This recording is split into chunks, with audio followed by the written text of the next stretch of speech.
ഒരു ഉമ്മയുടെ കണ്ണീർ. ഒരു മരുഭൂമിയെപ്പോലും വെള്ളമാക്കിയ കഥ കേട്ടിട്ടുണ്ടോ? ചൂട് കത്തുന്ന മണൽ. കണ്ണ് എത്തുന്നിടത്തോളം ശൂന്യത മാത്രം. അവിടെ ഒരു ഉമ്മ തന്റെ ദാഹിച്ച് കരയുന്ന കുഞ്ഞിനെയും ചേർത്ത് പിടിച്ചു നിൽക്കുന്നു. അവൾ ഹാജറ റദിയല്ലാഹു അൻഹാ. കുഞ്ഞി ഇസ്മായിൽ അലൈഹിസ്സലാം. ലോകത്തിൽ ആരും ഇല്ലാത്ത സ്ഥലത്ത്.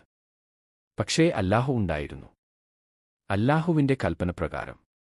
ഇബ്രാഹിം നബി അലൈഹിസ്സലാം അവരെവിടെ വിട്ടുപോയി. ഒരു ഉമ്മയുടെ ഹൃദയം തകർന്നു.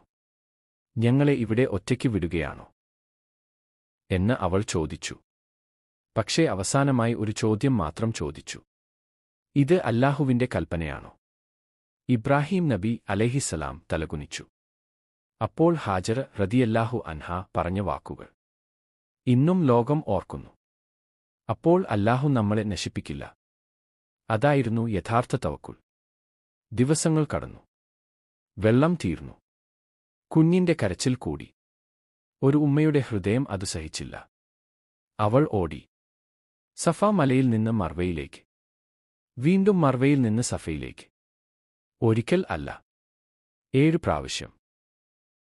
ചൂട് കത്തുന്ന മണലിൽ. കാലുകൾ പൊള്ളിയിട്ടും പ്രതീക്ഷ കൈവിട്ടില്ല. കാരണം അവൾക്കറിയാമായിരുന്നു, ലോകം കൈവിട്ടാലും അല്ലാഹു കൈവിടില്ലെന്ന്. പക്ഷേ മനുഷ്യരുടെ സഹായം വന്നില്ല. അപ്പോൾ ആകാശത്തിന്റെ സഹായം വന്നു. അല്ലാഹു ജിബ്രീൽ അലൈഹിസ്സലാം-നെ അയച്ചു. ഒരു ചിറകിന്റെ സ്പർശം മാത്രം. അപ്പോൾ വരണ്ട ഭൂമി പൊട്ടി. വെള്ളം പൊട്ടിയൊഴുകാൻ തുടങ്ങി. ഒരു ഉമ്മയുടെ കണ്ണീർ അല്ലാഹു ഒരു അത്ഭുതമാക്കി മാറ്റി. അതാണ് സംസം. ആയിരക്കണക്കിന് വർഷങ്ങൾ കഴിഞ്ഞിട്ടും ഇന്നും തീരാത്ത വെള്ളം. കാരണം അല്ലാഹു എന്തെങ്കിലും ഉണ്ടാകൂ എന്ന് പറഞ്ഞാൽ ലോകത്തിലെ ഒരു ശക്തിക്കും അത് തടയാൻ കഴിയില്ല. നീ ഇന്ന് തകർന്നിരിക്കുകയാണോ? വഴികൾ അടഞ്ഞുവെന്ന് തോന്നുന്നുണ്ടോ?